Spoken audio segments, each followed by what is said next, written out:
Hello, entre et installe-toi, bienvenue au Café du Market. Je suis Axel Kaetka, freelance en inbound marketing B2B et on est ici entre nous.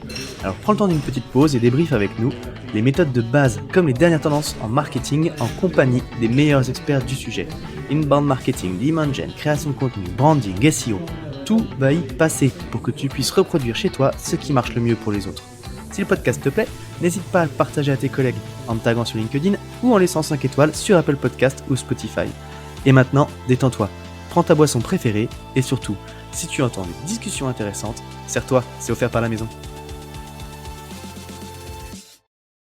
Pour ce podcast, j'ai l'honneur d'être soutenu par ma solution de marketing automation préférée, Seplezy. Si je t'en parle, c'est parce que je l'ai utilisé à titre pro et que j'en ai été pleinement satisfait. On le sait, quand on fait du marketing automation, ce qui est compliqué, c'est d'entretenir constamment des workflows de nurturing et de les mettre à jour avec nos nouveaux contenus. Là où Pledzi est très fort, c'est qu'ils ont développé une campagne intelligente qui est capable de pousser automatiquement le bon contenu au bon moment à la bonne personne, en fonction de ses centres d'intérêt et du stade de maturité du lead. Ce qui ne gâche rien, c'est qu'ils ont une équipe au top avec un service CSM dédié qui est là pour t'aider à mener à bien ton projet. Mais assez parlé, passons à l'épisode.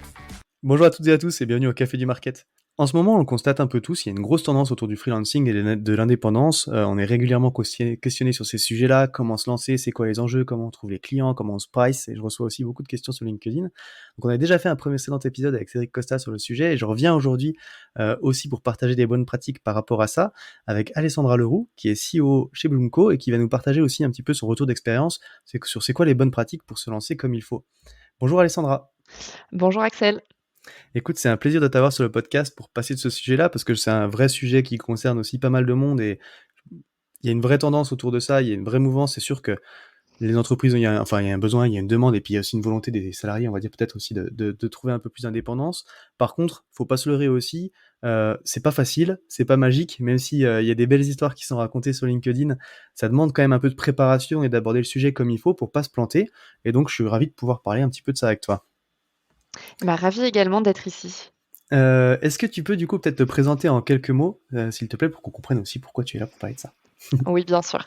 Donc moi, je suis Alessandra, je suis ancienne consultante en management. J'étais consultante en cabinet. J'ai rejoint Bloomco, ça fait bientôt 5 ans, en tant que COO. Donc je suis arrivée il y a 5 ans. J'étais la première salariée. Aujourd'hui, on est 15. Donc mon poste a évidemment beaucoup évolué. Puis en 5 ans, le marché a bien évolué aussi. Donc Bloomco, pour t'expliquer, hein, c'est une communauté de consultants indépendants. C'est une communauté qui est plutôt très sélective. On met en relation donc nos consultants qui sont tous freelance et nos clients. Nos clients travaillent principalement avec des grands groupes comme Hermès, Pierre et Vacances, Carrefour, Pernod Ricard, Sodexo et quelques ETI également. Nos consultants, eux, c'est plutôt des anciens consultants en cabinet. Donc soit ils sont passés par des cabinets type Deloitte, Accenture, Bain, BCG, soit ce sont d'anciens managers ou directeurs qui étaient en entreprise pendant au moins 10 ans en entreprise sur des postes stratégiques plutôt en grand groupe.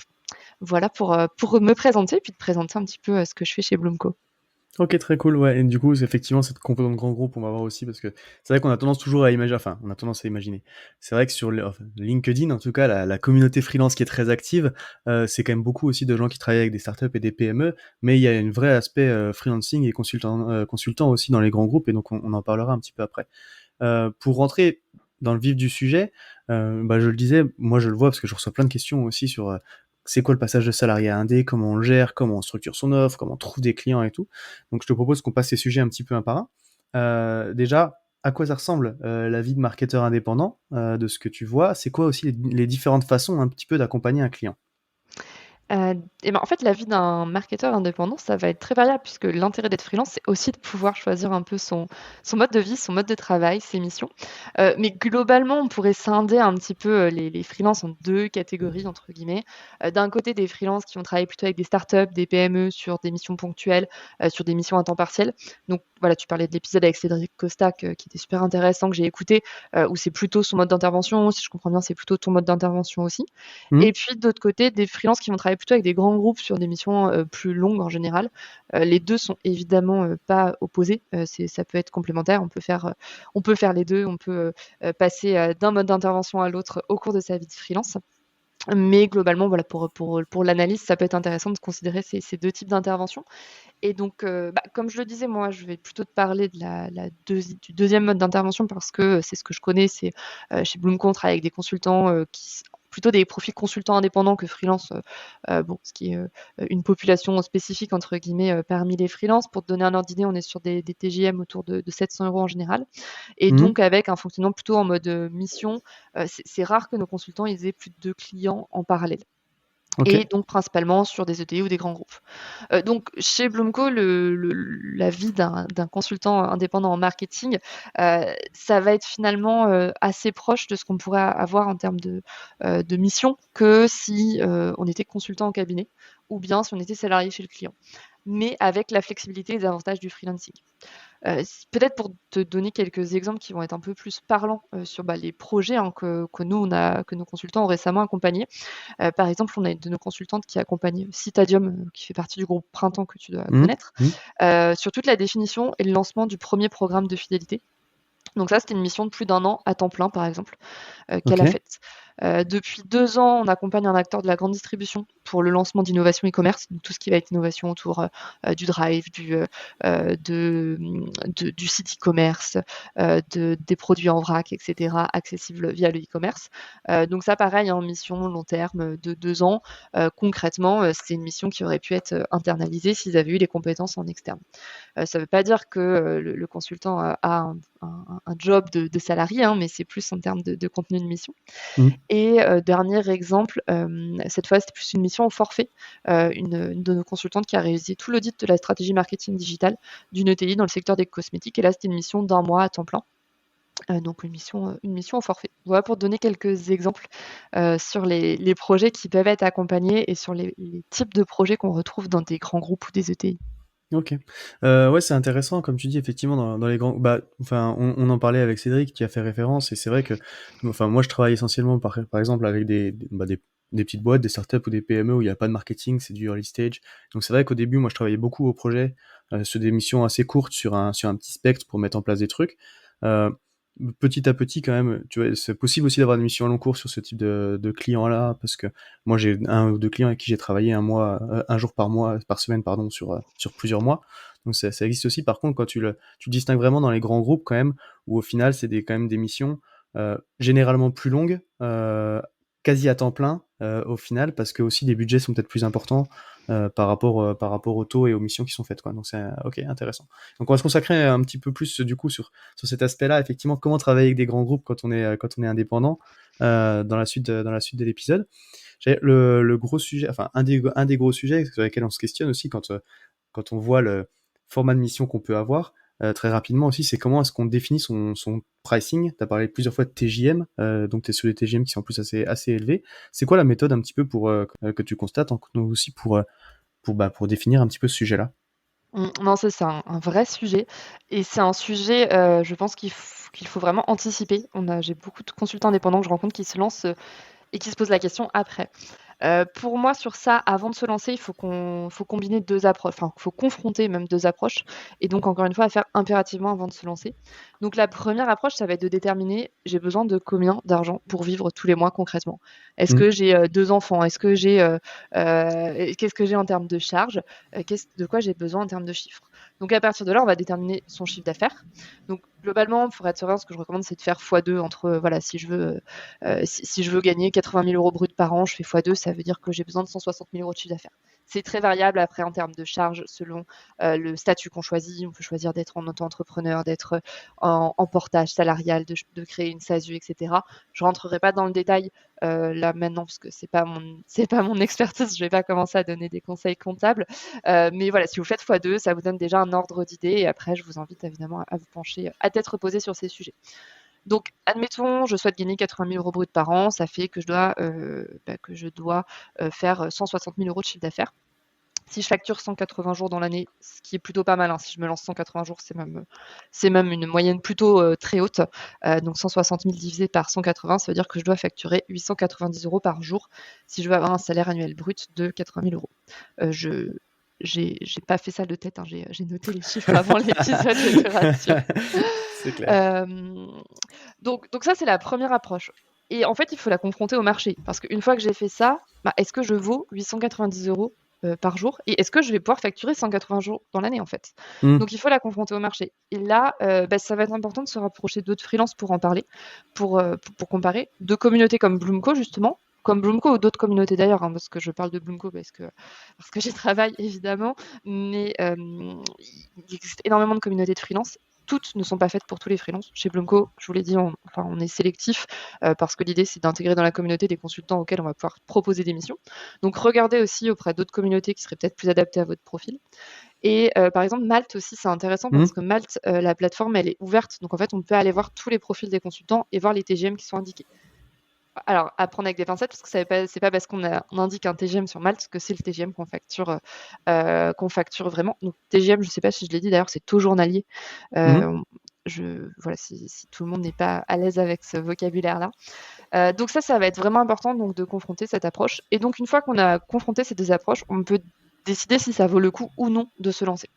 Donc ça, c'est vraiment en amont. Et puis après, évidemment, au fur et à mesure de sa vie de freelance, on va faire évoluer ce TGM sur différents aspects. On va le faire évoluer parce que on va pas facturer la même chose effectivement à un grand compte qu'à une startup early stage qui vient de se lancer et qui a peu de budget ou qui a peu l'habitude de prendre des consultants indépendants. On va pas facturer la même chose si le client nous demande 5 jours de travail ou si c'est 1 an de mission, où évidemment on va faire des TGM plus bas sur des missions longues. Donc il y a énormément d'éléments à prendre en compte sur ça, et puis aussi peut-être sur même la localisation. Moi, je sais que j'ai des freelances euh, qui vont facturer beaucoup plus si le client demande 5 jours de présentiel sur site. Ça existe, hein, c'est possible. Ou bien s'ils sont plus flexibles sur le télétravail. Donc il y a tous ces éléments-là aussi à prendre en compte, mais ça plutôt dans un deuxième temps. Ah, c'est marrant, tu vois. Enfin, t'as décrit exactement le process par lequel je suis passé, donc ça va, c'est cool. Je me dis, j'ai pas fait trop n'importe quoi, mais c'est vraiment comme ça que j'ai procédé moi quand je me suis avant de me lancer. C'est combien je veux gagner, combien je veux avoir dans ma poche en fait tous les mois, et puis à partir de là, du coup, ça m'a donné un chiffre annuel en me disant, ok, bon, du coup, je l'ai gonflé un petit peu parce que, enfin, j'ai mis les charges et tout dedans, comme tu l'as dit. Et puis après, je me suis dit combien de jours je voudrais pouvoir travailler par semaine, quoi. Puis ça m'a donné un nombre de jours à l'année. Et du coup, ça m'a servi. J'ai divisé mon chiffre d'affaires par le nombre de jours. Ça m'a fait une estimation de TJM, quoi. Et puis après, j'ai comparé sur Malte avec des profils qui étaient un peu similaires aux miens pour voir ce que les autres affichaient, quoi. Puis bon, bah voilà, D'accord. effectivement. Donc tu vois, c'est pour le coup, je suis vraiment passé par ce process-là, en tenant compte effectivement que bah du coup, tu vas peut-être pas vendre tous les jours que tu as prévu de travailler. Enfin, tu vois, moi je m'étais dit, ok, bah genre trois jours par semaine pour des clients toute l'année, tu vois, ça fait X jours, quoi, en sachant qu'effectivement, bah je les vendrai peut-être pas tous. Il y a des moments où ce sera plus, il y a peut-être des moments où il y a certainement des moments où ce sera moins, et que donc, bah il faut gonfler un petit peu le TGM pour compenser les moments où tu travailles pas, quoi. Donc Et si je peux compléter, je dirais aussi qu'il faut bien différencier les jours travaillés des jours facturés. ouais. Parce qu'il y a et ça, enfin, faut vraiment l'anticiper. Il y a des jours où on va devoir travailler pour trouver des clients, pour passer des entretiens, pour faire des propositions commerciales. Mais c'est pas des jours que les consultants vont pouvoir facturer en fait. Mais il faut quand même le prendre en compte. C'est pour ça que quand on est en convention Syntec, en cabinet de conseil, c'est 218 jours par an qu'on travaille. Et donc le reste, c'est des week-ends ou des congés ou des RTT. Mais en fait, il ne faut pas viser 218 jours de travail. Même là, dans mon exemple, je donnais 180 jours. C'est beaucoup, 180 jours Mm. de facturer dans une année. En tout cas, quand on se lance en première année. Ouais, c'est Donc ça, clair. faut pas oublier de prendre quand même quelques vacances. Ouais, non mais t'as tout à fait raison. Ouais, d'ailleurs, j'ai dit 2, 3 jours travaillés, c'est avec pour des clients, facturables, quoi. D'accord. Effectivement, donc il y a une grosse distinction, ouais. Et ok, très cool. Donc ça, c'est le sujet du pricing. Et d'ailleurs, c'est marrant parce que on parle de TJM. Toi, sur le type de mission grand compte, c'est plutôt des facturations au TJM ou c'est parce que au final, moi, ça m'a donné un ordre d'idée, si tu veux. Mais c'est vrai que quand je facture de l'accompagnement à long terme, je suis plutôt du coup au TJM parce qu'on est sur un nombre de jours travaillés par mois ou par semaine. Mais après, quand on est en mode projet, bah du coup, j'ai plutôt tendance à essayer de facturer un projet en calculant, tu vois, le montant du projet par rapport au temps que j'estime y passer. Mais là, du coup, je parle plus trop de TJM, quoi. Vous, sur les missions grand compte, c'est plutôt du coup du TJM, ça fonctionne un peu comment? Oui, je dirais qu'on doit avoir 80-90% de nos missions qui sont au TJM et le reste au forfait. Effectivement, bah, tu vois, je te donnais l'exemple là d'une mission d'audit, de toute la stratégie, digitale du client où là, c'était vraiment une mission au forfait. On avait voilà, il y avait un livrable défini qui devait être rendu. Pourquoi sur les projets, c'est pas forcément c'est très rarement du forfait parce qu'en fait, souvent dans les grands groupes, les projets sur lesquels interviennent nos consultants, ça va être des projets qui vont impliquer plusieurs consultants, plusieurs personnes en interne. Donc si tu veux, c'est pas uniquement dépendant du le livrable n'est pas uniquement dépendant du consultant. OK. Donc ça veut dire que ce serait très compliqué de dire, bon bah voilà, c'est, tant, en termes de enfin financièrement, ça va être tel montant, pour réaliser ce projet. Parce qu'en fait, il va y avoir énormément d'éléments externes qui vont faire que ça va pouvoir être retardé, que finalement on va rediriger le projet, qu'on va ajouter des éléments, qu'on va attendre des validations de telle ou telle direction, pour compléter le projet. Donc en fait, c'est plus logique de facturer autant. Ce qui n'empêche pas évidemment de faire un cadrage qui est cohérent en amont, pour estimer la charge et pour estimer, la fiche de poste, enfin en tout cas la fiche de mission et le temps qui sera alloué, à chaque livrable et à chaque élément, hein. L'idée, c'est pas juste de mettre une ressource à disposition et puis de voir combien de temps elle passe, mais c'est quand même de cadrer en amont. OK. Ouais, tu dis un truc super intéressant là, au final, c'est qu'effectivement, la facturation au projet, ou au forfait, c'est intéressant quand au final, tu es responsable du livrable et tu peux t'engager, tu sais sur quoi à peu près, tu vas rendre et puis ça dépend de toi, quoi. Et puis après quand au final, tu es sur un volume de mission, il y a peut-être d'autres parties prenantes qui interviennent et tout, bah, du coup là, le temps il est plus intéressant parce que, bah, après tout ça peut varier, ça peut changer, il y a des choses qui arrivent, il y a des impondérables, il y a d'autres partenaires avec lesquels tu dois collaborer. Donc c'est difficile de s'engager sur un livrable, particulier, quoi. Complètement. OK, très cool. Et quand on doit travailler du coup, quand on veut travailler avec des grands comptes et qu'on veut s'intéresser à ce sujet-là, j'allais dire le deuxième nerf de la guerre, c'est quoi les types d'accompagnement? C'est quoi le pricing? Bah, comment on trouve des clients? Parce que du coup, avec l'expérience et le recul que tu as sur le sujet, comment est-ce que tu conseillerais enfin, on trouve pas forcément les startups, et les grands comptes et ils cherchent pas forcément au même endroit, on les adresse pas pareil. Comment est-ce qu'on fait? Non, tout à fait. C'est une bonne question et d'ailleurs, je préciserai que Blumco, nous, aujourd'hui, on travaille avec des grands comptes, notamment parce qu'en fait, on se rend compte que tout ce qui enfin, pour travailler avec des startups et des PME, en fait, ça passe beaucoup par le réseau.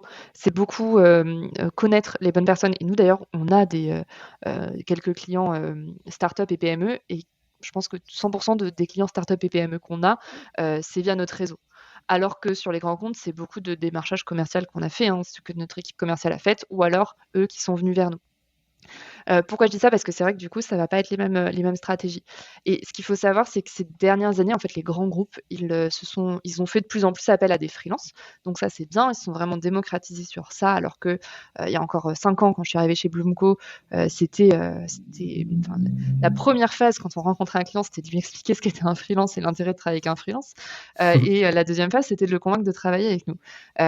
Aujourd'hui, on n'en est plus là, hein. Tout le monde sait ce que c'est des freelances, mais ils se sont beaucoup structurés aussi d'un point de vue achat, notamment en référençant des communautés de freelance, comme Blumco par exemple. On a une quinzaine de contrats cadres avec des grands groupes. On est référencé auprès d'une quinzaine de directions achats au sein de grands groupes. Mais ça veut dire quoi? Ça veut dire qu'en fait, c'est très rare pour un consultant indépendant aujourd'hui de travailler en direct avec un grand compte pour des raisons juridiques, hein, notamment. Et puis, bah, pour te donner un exemple, nous on a certains clients chez qui on a 30 ou 40 consultants en même temps. Donc OK. forcément, pour le client, c'est plus intéressant d'avoir un seul interlocuteur que d'avoir, ces 40 interlocuteurs. Donc ça, c'est le premier élément. Donc ça veut dire quoi? Ça veut dire que l'approche de prospection directe massive ne va pas fonctionner. Pour moi, quelqu'un qui veut travailler avec des grands comptes et qui se lance, je lui recommanderais 3 axes en fait. Bon, déjà faire fonctionner son réseau pro et perso, contacter ses anciens employeurs notamment. Je le vois souvent dans des consultants qui quittent des cabinets de conseil et ils retournent travailler pour le cabinet de conseil en freelance. Ça, c'est OK. très fréquent. On le sait pas forcément, mais les cabinets de conseil, ils travaillent avec énormément de consultants. Alors je mets des guillemets parce que, en ce moment, c'est le conseil n'est pas enfin, je vais pas dire que c'est une crise, mais le conseil n'est pas à son meilleur niveau. Là, je dis en ce moment, quand on enregistre le podcast là, en novembre 2023. Mais il y a encore 1 an, c'était globalement, 15 à 30 des missions, réalisées par les cabinets de conseil qui étaient staffées avec des freelances et beaucoup qui travaillaient donc avec d'anciens de leur, propre cabinet qui avaient Mmh. démissionné et qui étaient freelance. Donc ça, c'est vraiment le 1er point, faire fonctionner son réseau pro et perso. Parce que les rares cas que j'ai vus de consultants indépendants qui travaillaient en direct avec des grands comptes, c'était parce qu'ils connaissaient quelqu'un aux achats, quelqu'un, à la direction. Le deuxième, ça va être développer son réseau d'indépendants, soit sur les mêmes métiers que le sien, soit sur des métiers complémentaires pour se faire des passes décisives, entre guillemets. Mmh. C'est quand même souvent, quand on commence à être un peu connu, à avoir pas mal de clients, de missions, que le consultant va être obligé de refuser des clients. Et donc et je crois que Cédric en parlait d'ailleurs dans l'épisode aussi. Donc ça, c'est super intéressant d'avoir un réseau de freelance et de pouvoir en fait dire bah voilà, moi je suis pas dispo, mais tu peux contacter telle personne. Mmh. Et le dernier point, se rapprocher de communautés d'indépendants et de se rapprocher des bonnes communautés. C'est ce que je disais tout à l'heure, j'insiste sur bonnes communautés, parce qu'il y a beaucoup de communautés de consultants indépendants et toutes ne sont pas faites pour tous les profils. Donc ça, ce serait mes 3 axes et surtout, je recommanderais aussi de travailler son CV. Pas une plaquette de présentation de l'offre, vraiment un CV avec des expériences détaillées sur plusieurs pages.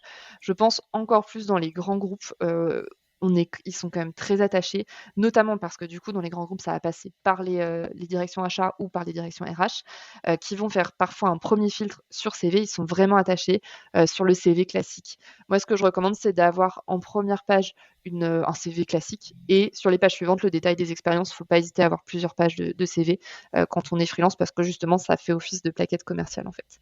Et vraiment, j'insiste sur la notion de CV.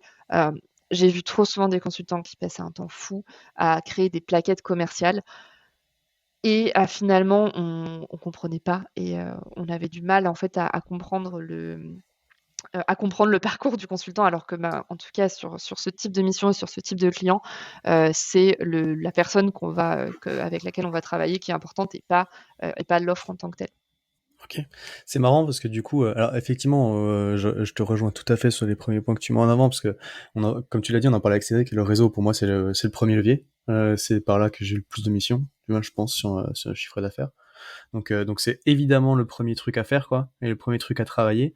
Et ensuite, c'est marrant parce que tu vois, au final, toi, tu parles de détailler un CV. C'est vrai qu'on voit pas mal de gens qui se lancent un petit peu comme ça et qui vont travailler un deck de présentation, qui font des offres commerciales, un site internet et tout.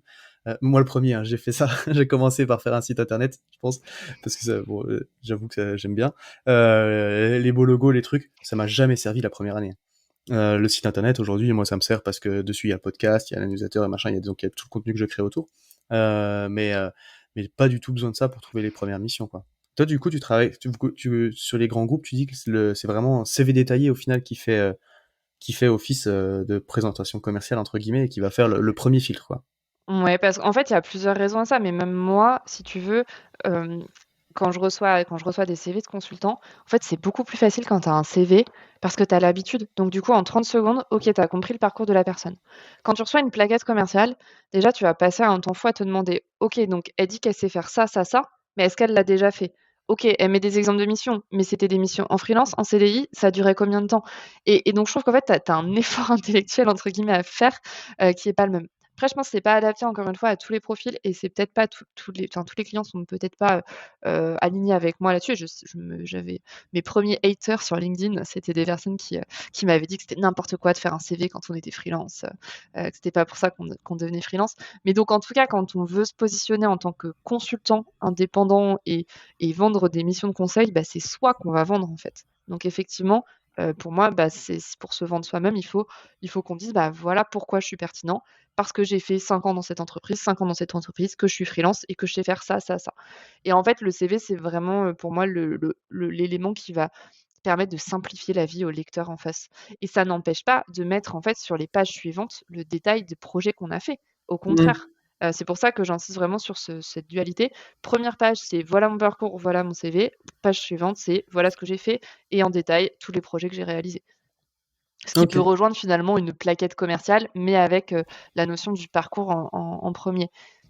Ouais, parce qu'en fait, du coup, enfin, comme tu l'as dit, c'est peut-être aussi lié au processus des grands groupes où au final, ils vont recruter un freelance comme ils recrutent un salarié. Enfin, entre guillemets, enfin, on a toujours un peu tendance à dire qu'ils ont du mal à bouger sur les process, sur les trucs comme ça. Et du coup, si tu sors du cadre dans la façon de te présenter, tu risques de pas passer le premier filtre, en fait. C'est ça que tu nous dis. Alors, tu as ça et l'autre point aussi, c'est qu'ils sont habitués, les grands groupes, à travailler avec des cabinets de conseil. Donc en cabinet de conseil, ils vont avoir souvent des grilles de taux journaliers et ils se disent: «Bah, un junior, je suis prêt à l'acheter tant, un senior, je suis prêt à l'acheter tant, un confirmé, je suis prêt à l'acheter tant» et Et donc en fait, un freelance qui dit: «Bon, bah, voilà, je vais vous faire tel projet marketing», et ben, parfois ça tu te butes un peu aux achats qui vont dire: «Bah, d'accord, mais vous avez combien d'années d'expérience? Vous êtes junior? Vous êtes, senior? Vous êtes Mmh. confirmé?» Pour savoir en fait où les placer dans les grilles. Donc tu as aussi cette notion-là. Mais oui, je pense que c'est lié à ça. C'est lié au fait qu'il y a peut-être des process qui sont calqués sur les process pour prendre des consultants en cabinet ou bien pour prendre des salariés. OK. Ouais, et c'est vrai que enfin, je comprends que du coup, tu eu de l'opposition un petit peu sur LinkedIn par rapport à ça, parce que on a tendance à vouloir dire que, bah, parce que quand on est freelance, enfin, on se met aussi dans ce statut-là pour la liberté que ça apporte, et de pouvoir jouer un petit peu le jeu avec les règles, qu'on a envie de jouer aussi, quoi. Et donc mais au final, si tu veux travailler avec ce type de structure-là et de grands comptes, bah, tu es quand même obligé de pour augmenter tes chances en tout cas, de rentrer un petit peu dans leur process, et dans leur façon de faire. Enfin, de toute façon, au final, c'est d'adapter aussi tes process, à ce que recherchent les clients, quoi, Ouais, pour pouvoir passer les complètement. filtres, quoi. Complètement. Après, c'est vrai que, bah, sur des personnes qui se lancent, qui n'ont pas encore d'expérience ou alors qui se lancent en freelance après, une nouvelle formation, qui se reconvertissent et cetera, le CV sera beaucoup moins pertinent parce Mmh. que, bon, bah, si tu as été, si tu as fait de la finance pendant 10 ans, que tu dis: «Bon, bah, je vais me lancer en marketing parce que, je suis super doué, sur, tel et tel sujet», heu, effectivement, le Compliqué, ouais. CV Mmh. aura moins de pertinence là-dessus, et ce sera peut-être plus intéressant d'avoir une offre. OK. Ouais, mais du coup, peut-être que tu seras plus enfin, c'est peut-être pas le type de client qu'il faut aller chercher aussi, du coup, dans un premier temps, Bah, quoi. exactement, c'est pas le type de client que tu vas aller chercher dans un premier temps si tu es junior, sur, ton expertise. OK, très cool. Et si on prend le sujet à l'envers, du coup, alors les erreurs à éviter quand on se lance, ce serait quoi? Bah, du coup, je suis plutôt alignée avec ce que tu disais tout à l'heure. Créer sa marque, son logo, sa société, c'est en fait, ça donne vraiment l'impression, que, bah, qu'on fait quelque chose. Et c'est marrant parce qu'hier, j'y pensais, je regardais, je vais complètement me décrédibiliser en disant ça. Je regardais un épisode de Gilmore Girls, Ouais. dans lequel le père de Lorelai, décide de se lancer il est retraité, il veut se lancer en consultant, et tout l'épisode, il passe son temps à, installer des dossiers dans son bureau, faire des courses pour acheter du papier, acheter des post-it, choisir des couleurs de stabilo. Et du coup, ça me faisait rire parce que et trouver le nom de sa société. Et en fait, j'ai plein de consultants qui font ça et qui sont trop contents parce que, parce qu'en fait, une fois que tu as créé ta page LinkedIn pour ta société, que tu as déposé tes statuts, que tu as, trouvé un nom, bah, tu es super content parce que, bah, c'est ton bébé, quoi. Tu as l'impression d'avoir vraiment fait quelque chose, et au final, bah, tu as toujours pas trouvé de client. Et en vrai, et ça, je trouve que c'est une vraie erreur. J'avais écrit un article, sur HBR il y a quelques années à ce sujet, et j'insiste vraiment dessus, c'est créer sa marque, quand et trouver un nom, différent du sien quand on se lance en tant que consultant indépendant. Je trouve pas ça pertinent du tout parce que, bah, moi, par exemple, demain, si je me lance en tant que consultante freelance, j'aurai bien plus de «succès» entre guillemets si je dis, voilà, je suis freelance, je m'appelle Alessandra Leroux, que si je trouve un nom d'entreprise. Parce que Alessandra Leroux, bon, je vais pas dire que je suis connue, mais j'ai un minimum de personnes dans mon réseau professionnel qui connaissent mon nom, et si je leur envoie un email, qui me reconnaîtront. Alors que si je crée un nom, de zéro, ce sera pas le cas. Donc donc vraiment sur cet élément-là, je pense que c'est une perte de temps et c'est pas forcément efficace. Et souvent, j'ai l'impression que c'est des consultants qui n'assument pas forcément d'être freelance et qui vont, par exemple, sur LinkedIn, créer une page, Consulting Leroux, par exemple, et se mettre en, CEO de ce cabinet. Et CEO du d'une coup, boîte de 1, ouais. ouais, et je trouve ça, franchement, je trouve ça dommage, en termes de crédibilité, d'avoir besoin de ça. Et puis en plus après, bah, ça démultiplie du coup le temps passé. Si on reprend l'exemple de LinkedIn, ça veut dire quoi? Ça veut dire que, on va communiquer avec la page de sa société et la page de son LinkedIn perso. Ça veut dire qu'on va reposter, et puis bon, personne n'est dupe en plus en face, sur ça. Le seul point où ça peut être cohérent, c'est, si on veut, si on se dit qu'on va recruter en fait des personnes et qu'on veut lancer un vrai cabinet de conseil. Mmh. Et encore, dans ces cas-là, c'est encore une fois, c'est pas urgent. Donc voilà, ça ce serait vraiment pour moi la première erreur, et la principale d'ailleurs. Après le reste, on en a parlé, proposer une plaquette difficile à lire plutôt qu'un CV. Mais globalement, les erreurs à éviter, c'est, bah, tout ce qui va, être autre que trouver des clients en fait, et tout ce qui va être un peu accessoire, mais qui te donne l'impression d'avoir fait quelque chose. Ouais, carrément. C'est vrai que c'est un des alors ça, pour le coup, je pense que c'est un gros défaut des marketeurs, parce que c'est aussi un peu notre métier et puis qu'on a envie de se lancer là-dessus. Mais, je te rejoins, moi, tu vois, le site internet, c'est quelque chose que j'ai pas, pas du tout rentabilisé au début, même encore aujourd'hui. En fait, si tu veux, ça marche parce que moi j'ai ces médias-là. Du coup, il y a le podcast et tout que j'adosse dessus. Mais j'ai pas fait ça pour trouver des clients en fait. Les premiers clients que j'ai eus, c'était le réseau. Et au final, j'ai presque envie de dire, c'est ça le plus important. En plus, quand t'es freelance, et tu l'as dit, des fois, toi, sur les grands groupes, du coup, potentiellement, c'est des missions à quasi temps plein. Donc, en fait, tu vas avoir un client. Quand t'as besoin de trouver un client, créer un site internet qui fait des milliers de visites, ça n'a aucun intérêt. Enfin, aucun intérêt. Ça peut avoir un intérêt à long terme dans une stratégie. Mais le premier niveau du freelance, c'est déjà de sécuriser ses revenus de conseil, quoi. Surtout, tu peux faire des trucs très faciles sur Notion, par exemple, avec, si tu veux mettre ton CV sur Notion avec la liste de Mm. tes expériences, je sais pas, 2-3 retours clients, c'est super facile, en fait, sans avoir à créer un site internet qui va être coûteux, qui va prendre du temps. Ouais, c'est clair. Ok, très cool. Ouais, donc ne pas oublier quand on est freelance, quand même, la première priorité, c'est de trouver des clients. Et puis après, s'il y a enfin, si l'envie, c'est de développer quelque chose de plus important, une agence, enfin, ou des trucs comme ça, il y a le temps, on va dire, entre guillemets, de gérer les priorités par rapport à ça. Mais le premier, c'est quand même de trouver des clients. Sinon, on n'a pas d'entreprise. On peut avoir un nom, mais on n'aura pas d'entreprise. Très cool. Bah écoute, merci pour tous ces conseils, Alessandra. J'allais dire s'il y a un mot de la fin, un conseil que tu voudrais mettre en avant, que tu voudrais retenir pour quelqu'un qui s'apprête à passer le cap ou qui envisage cette reconversion, qu'est-ce que tu dirais? Alors, je dirais de bien analyser le marché et la demande. Aujourd'hui, en fait, on parle beaucoup, beaucoup du freelancing. Moi, j'en parle beaucoup, c'est mon métier, mais c'est pas la solution miracle à tout. Si on a du mal à trouver un CDI, si on a du mal à vendre ses compétences en CDI, à vendre son profil, bah, ce sera pas forcément plus facile en freelance. Donc ce serait vraiment ça le conseil, c'est analyser le marché, faites les choses dans le bon ordre et puis même pour les gens qui sont déjà freelance aujourd'hui, bah, reprenez un CDI parfois, ça peut être une solution et je pense qu'en fait, dans le futur, on ne parlera plus de freelance ou CDI, on parlera enfin, ce sera plus le statut, ce sera plus une question, ce sera plus le projet. Est-ce que maintenant je le fais, en freelance, en CDI, via un cabinet de conseil? Ce sera pas forcément ça le point. Donc ne pas voir non plus le fait d'être freelance comme, bah, comme quelque chose sur lequel on ne peut pas revenir en arrière, et donc voilà, ce serait mon mot de la fin. Carrément, ouais, effectivement, et tu raison, il y a la grosse hype freelance, mais c'est pas fait pour tout le monde, parce que ça demande aussi d'aller trouver des clients, d'aller rentrer dans des négociations commerciales, de gérer de l'administratif, et enfin, au final, c'est différent d'un travail en CDI, où quand on est marketeur, ben, en entreprise, on n'a pas tout à fait un spectre, enfin, il y a d'autres choses à faire quand on est en freelance aussi, c'est pas forcément facile ou agréable ou accessible pour tout le monde. Ok, très Moi, cool. je Bon sais bah, que ouais. j'aimerais pas être freelance, par exemple. Non mais Je c'est vrai. Moi j'en connais qui s'étaient lancés aussi comme ça, et puis en fait les process commerciales, les négociations avec les clients, devoir faire les factures, relancer, tu vois, des fois pour les paiements et tout, c'est une charge supplémentaire. Tout le monde n'apprécie pas et on a le droit de pas aimer et on a le droit d'être mieux en CDI, tu vois. Après tout, on voit souvent ce duel salarié freelance, mais après tout, tu vois, et puis même à des différents moments de vie, tu peux avoir plus envie d'une chose ou de l'autre. Et ça correspond aussi à des étapes de vie. Donc c'est pas, tu peux te lancer en freelancing parce que tu as envie de tester, te rendre compte qu'au final c'est pas pour toi et reprendre un CDI sans que ce soit une honte, tu vois. Enfin, moi je dis pas que j'y retournerai jamais ou que c'est impossible parce que travailler en équipe c'est aussi sympa, avoir des collègues ça a des avantages. Être freelance des fois c'est une charge mentale aussi parce que bah du coup t'es responsable de tes revenus, tu vois. Donc après tout pourquoi pas quoi. Mais en tout cas faut en avoir conscience et je pense que c'est bien de le dire. Donc voilà, merci. Très cool. Bon bah écoute, c'était un plaisir de t'avoir, Alessandra. Si jamais il y a des petites questions pour toi, bon bah tu l'as dit, mais je pense qu'on peut te trouver sur LinkedIn du coup. Oui, tout à fait et je réponds normalement à tous mes messages. Donc Très bien, n'hésitez pas à me relancer s'il y en a un qui passe à la trappe parce que je suis plutôt rigoureuse sur ça normalement.